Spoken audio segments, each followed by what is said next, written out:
అందరికీ నమస్కారం. నా పేరు రమ. అనుకోని పెళ్ళి 48వ భాగం. రచయిత గీతాంజలి గారు. మీ దగ్గర శారీ లేదు కదా, ఈ హడావిడిలో తెచ్చుకొని ఉండరు ఏమనుకోకుండా నా క్లోజెట్ ఓపెన్ చేశారనుకో, అక్కడ ఒక మంచి సిఫాన్ శారీ ఉంటుంది. అది కొత్తదే, జస్ట్ బ్లౌజ్ కుట్టించాను, ఇంకా కట్టలేదు. అది మీకు చాలా బాగుంటుంది, రేపు కట్టుకోండి అంది భూమి. కొంచెం ఎక్కువ అవుతుందేమో అంది వైష్ణవి. ఏం పర్లేదు, మా మామయ్యకేగా, తనే అర్థం చేసుకుంటాడులే అని నవ్వి గుడ్ నైట్ అంది భూమి. అని డోర్ దగ్గరికి వేసి వెళ్ళిపోయింది వైష్ణవి. వైష్ణవి వెళ్ళిన కాసేపటికి లోపలికి వచ్చి భూమి వైపు చూసి కళ్ళు ఎగరేయగానే, హలో భూమిక, ఇక్కడ మనం స్టార్ట్ చేశాక జరగని పని అస్సలు ఉండదు తెలుసా అని అంది పొగరుగా.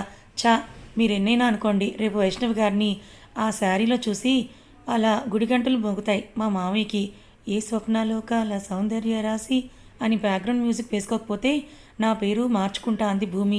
వద్దు తల్లి, నువ్వు ఒక్కసారి పేరు మార్చినందుకే ఇన్నేళ్ళు పట్టింది నిన్ను వెతకడానికి, ఇంకా అయితే మనకి చాలా కష్టం అన్నాడు అర్జున్. ఇదే మరి వెటకారం అంటే అని గొనుక్కుంటూ, మీకు బట్టలు తీసి బయట పెట్టండి, నాకు కూడా తీయండి అలాగే అని అంది భూమి. ఏంటి, ఏం, ఎందుకు తీయరు? తీయను అని అనలేదు కదా, అయితే ఆ పింక్ శారీ తీయండి, అందులో నేను బాగుంటాను, నాకు బాగుంటుంది కదా అని అంది భూమి. అని ఆ శారీ తీసి పక్కన పెట్టి, రేపు పూజలో ఎక్కడైనా అన్కంఫర్ట్గా అనిపిస్తే వెంటనే నాకు చెప్పు, ఎవరో ఏదో అనుకుంటారని స్ట్రెస్ తీసుకోకు, సరేనా అన్నాడు అర్జున్. లైట్ ఆపి భూమి పొట్ట మీద కుట్లకి తగలకుండా జాగ్రత్తగా చెయ్యి వేసి దగ్గరగా తీసుకున్నాడు అర్జున్. మౌనంగా అతన్ని అతుక్కుని, మావయ్య, రేపు ఎలా అయినా నువ్వు నాకు అత్తని తేవాల్సిందే, లేదంటే నీకు బలవంతంగా అయినా వైష్ణవ్ గారితోనే పెళ్లి చేస్తాను అనుకుంది మనసులో. తర్వాత రోజు శాంతి హోమం అనుకోవడంతో పొద్దున్నే లేచి హోమానికి అంతా సిద్ధం చేయిస్తున్నారు వైశాలి గారు. అర్జున్ లేచి ఫ్రెష్ అయ్యి బయటకు వచ్చేసరికి టవల్ పట్టుకొని కూర్చుంది భూమి. వాష్రూమ్ వరకు తీసుకొని వెళ్ళి డోర్ దగ్గరికి వేసి బయటకు వచ్చేశాడు అర్జున్. స్నానం చేసి టవల్ చుట్టుకొని డోర్ నాక్ చేసింది భూమి.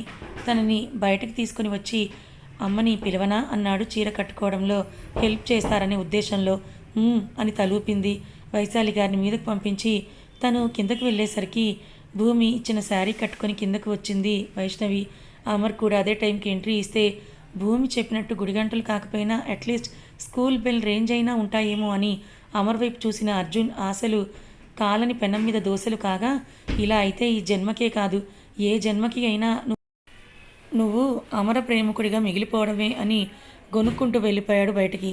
భూమికి జాగ్రత్తగా చీర కట్టి, ఏమైనా ఇబ్బందిగా అనిపిస్తే నాకు చెప్పు, సరేనా అన్నారు వైశాలి గారు. సరే అన్నట్టు తలూపి ఆవిడ సహాయంతో వీల్ చైర్లోనే కిందకొచ్చింది భూమి. అర్జున్, భూమి, వైశాలి గారు, ప్రతాప్ గారు అందరూ కూడా వరుసగా పీటల మీద కూర్చుంటే వాళ్ళకి కాస్త వెనకే కూర్చుంది వైష్ణవి. హోమం స్టార్ట్ అయిన అరగంటకి మావయ్య అని పిలిచింది అమర్ని. ఏంటి బుజ్జమ్మ, వైష్ణవి గారికి ఈరోజు మార్నింగ్ ఐటీసీలో పెళ్లిచూపులు, నువ్వేమనుకోకుండా ఆవిడని కాస్త అక్కడ డ్రాప్ చేస్తావా అంది భూమి. తనకి డ్రైవింగ్ వచ్చు అన్నాడు అమర్. నేను చెప్పలా అన్నట్టు చూశాడు అర్జున్. ఆవిడ ఉపవాసం మావయ్య అంది భూమి. క్యాబ్ బుక్ చేస్తా అని ఫోన్ తీశాడు అమర్. చెప్పేది విను, ఆవిడ మన గెస్ట్, వాళ్ళ నాన్నగారు మరీ చెప్పారు తనని జాగ్రత్తగా చూసుకోమని. అలా ఎలా వదిలేస్తాం మావయ్య? అయినా ఇప్పుడు ఆవిడని డ్రాప్ చేస్తే నీకొచ్చిన ప్రాబ్లం ఏంటి? నీకెలా ఆవిడ మీద ఫీలింగ్స్ లేవు కదా? లేదు, నాకు వైష్ణవి మీద ఫీలింగ్స్ ఉన్నాయి, నేను తనని ఫ్రెండ్లాగా ట్రీట్ చేయలేను అంటే చెప్పు, నేను ఇంకెవరినైనా పంపిస్తాను అంది భూమి. నిజంగా చెప్తున్నా, మామూలుగా ముదరలేదు నువ్వు అన్నాడు అమర్. నేనేం చేశాను మావయ్య అంది భూమి. మనసు పూజ మీద లగ్నం చేయి, నేను వెళ్ళొస్తా అని బయటకు నడిచాడు అమర్. వైష్ణవ్ వైపు వెళ్ళమన్నట్టు చూసింది భూమి. అతని వెనకే నడుస్తూ పొగరు బాగా అని గొనుక్కుంది మనసులో. కార్ స్టార్ట్ చేసి వెనక డోర్ ఓపెన్ చేసి పెట్టాడు అమర్. భల్లున డోర్ వేసి వెళ్ళి ముందు సీట్లో కూర్చుంది వైష్ణవి. తనని ఐటీసీ దగ్గర డ్రాప్ చేసి వస్తుంటే అర్జెంట్ మీటింగ్ అంటూ కాల్ చేశాడు వాళ్ళ పేటెంట్ కంపెనీ డీలర్. ఎక్కడికి రావాలని అడుగుతుంటే ఐటీసీలోనే ఉన్నానని రమ్మని చెప్పాడు. తప్పనిసరి పరిస్థితుల్లో కార్ యూటర్న్ తీసుకుని మళ్ళీ ఐటీసీకే బయలుదేరాడు అమర్. వెళ్ళిపోయాడేంటి అని గోలు కొరుక్కుంటూ కూర్చుంది వైష్ణవి.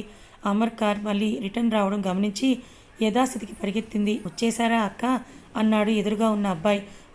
ఓకే చూడు, అమర్కి తెలివితేటలు ఎక్కువ, నువ్వు కొంచెం జాగ్రత్తగా యాక్టింగ్ చేయాలి, ఎలా పడితే అలా బిహేవ్ చేస్తే నీకు నాకు కలిసి తోలు ఒలిచేస్తాడు, కొంచెం యాక్టింగ్ ఒళ్ళు దగ్గర పెట్టుకుని చెయ్యి అని అంది వైష్ణవి.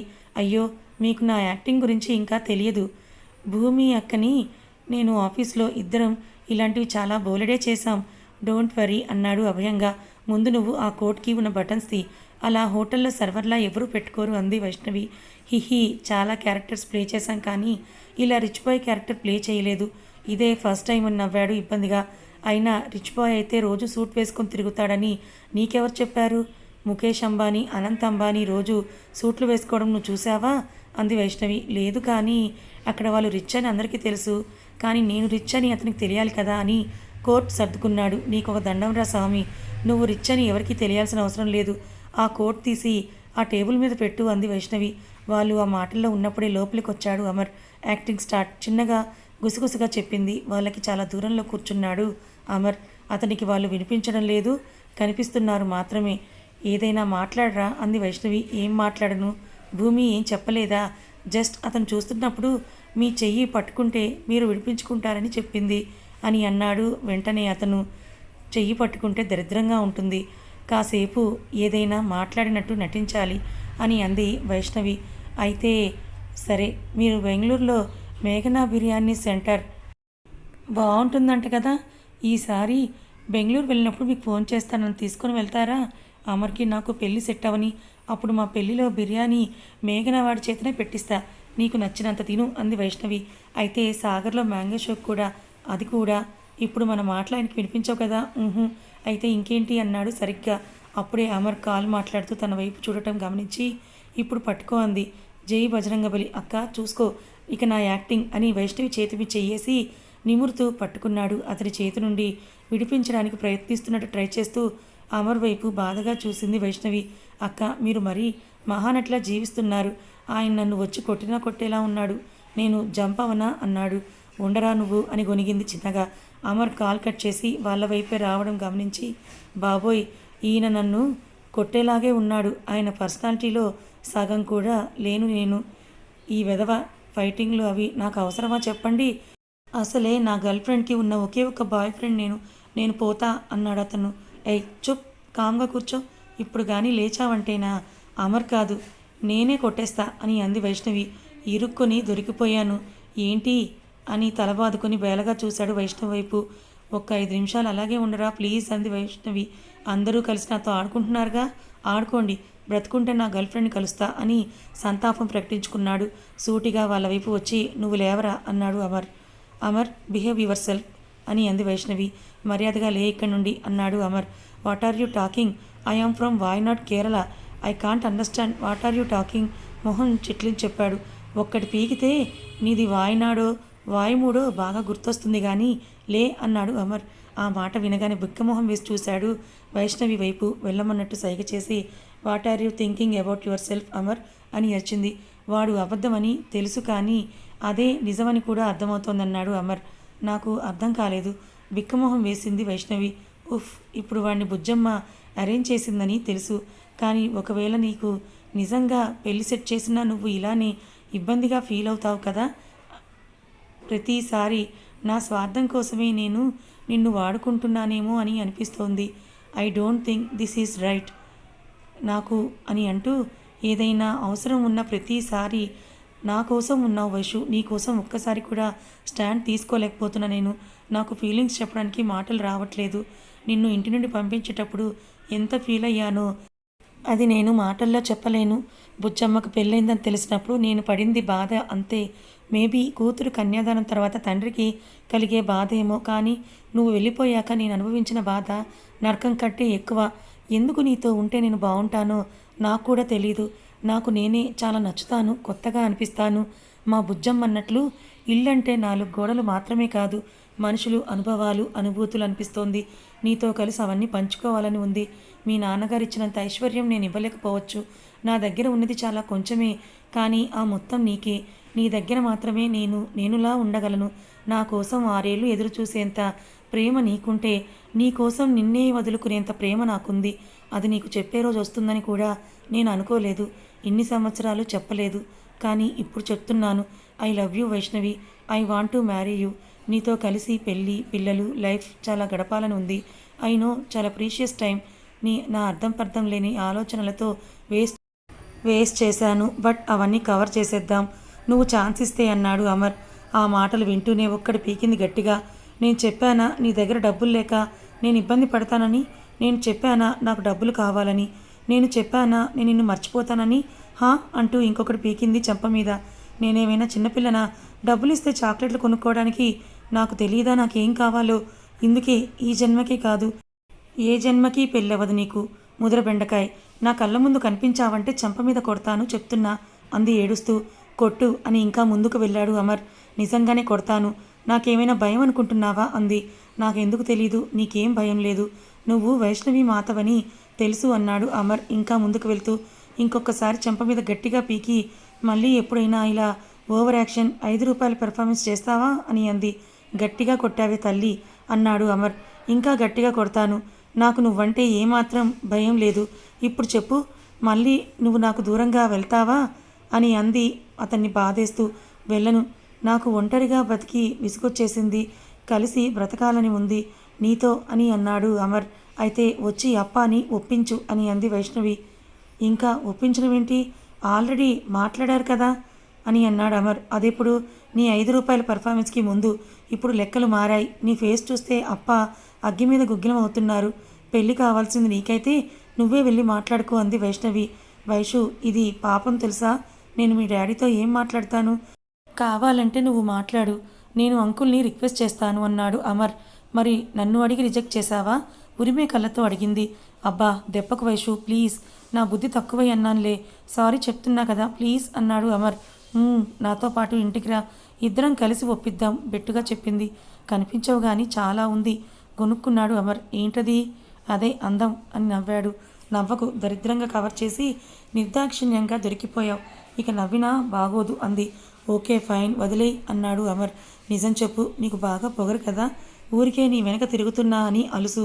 ఇదెక్కడికి పోతుందిలే, ప్రేమించింది కదా అని అనుకుంటూ ఉంటావు కదా అని అడిగింది వైష్ణవి. నిజానికి నన్నెవరు ఇంత అర్థం చేసుకోలేదు వైషు. ఇంత ప్యాంపర్ కూడా చెయ్యలేదు, కేర్ చెయ్యలేదు నన్ను. నచ్చింది ఆ కేరింగ్ నాకు, అంతేగాని అలుసేం కాదు. I know your worth. ఆ వర్త్కి నేను సెట్ కానని అనుకుంటూ ఉండేవాడిని అని అన్నాడు అమర్.